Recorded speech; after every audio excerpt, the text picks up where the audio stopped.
আমাদের প্রাণের দাবি, ন্যায্য দাবি 10ম গ্রেড বাস্তবায়নের জন্য দীর্ঘ 20 বছর যাবৎ আমরা আন্দোলন করে আসছি।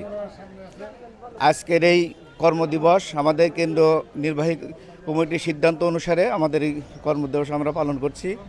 কর্মবিরতি 2 ঘন্টা, 9টা থেকে 11টা পর্যন্ত। আজকে আমরা দীর্ঘ 20 বছর যাবৎ আন্দোলন করে আসছি। আমাদের কেউ আমাদের প্রতিপক্ষ নয়।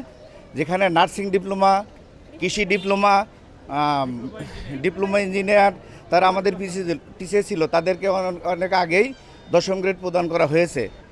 পক্ষান্তরে আমাদেরকে এখনও সেই 11তম গ্রেডই রাখা হয়েছে। আপনি দেখতে পারবেন আমাদের এই গ্রুপে ভর্তি হতে মিনিমাম জিপিএ 5 লাগে। অন্য গ্রুপে ভর্তি হতে 2.2 হলেই হয়। অথচ আমরা এটা হলো ভর্তির আবেদনের যোগ্যতাই 5। তাহলে বোঝেন কী অবস্থা।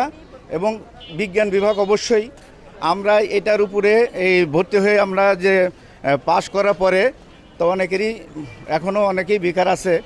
তো আমাদের এই দাবিটা দীর্ঘ 20 বছর যাবতে অন্যান্য ডিপ্লোমাধারীদেরকে 10ম গ্রেড দেওয়া হয়ে গেছে, অথচ আমাদেরকে বৈষম্যমূলকভাবে আমাদেরকে এই 11তম গ্রেডেই রাখা হয়েছে।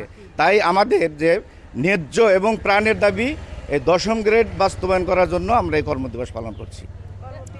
কর্মবিরতি 2 ঘন্টা। এই দাবি সরকারের কাছে দ্রুত বাস্তবায়নের জন্য উদাত্ত আহ্বান জানাচ্ছি। আরও জানিয়ে রাখতে চাই, যদি আজকের মধ্যে বাস্তবায়ন না হয় আমরা ভবিষ্যতে আরও কঠোর কর্মসূচি পালন করব এবং কমপ্লিট শাটডাউন আমরা দিতে পারি। এইটা আমরা এত অসুবিধা না করে আমাদের অতি সত্বর 10ম গ্রেড যেটা বাস্তবায়ন করা হোক, আমরা এর জোর দাবি জানাই।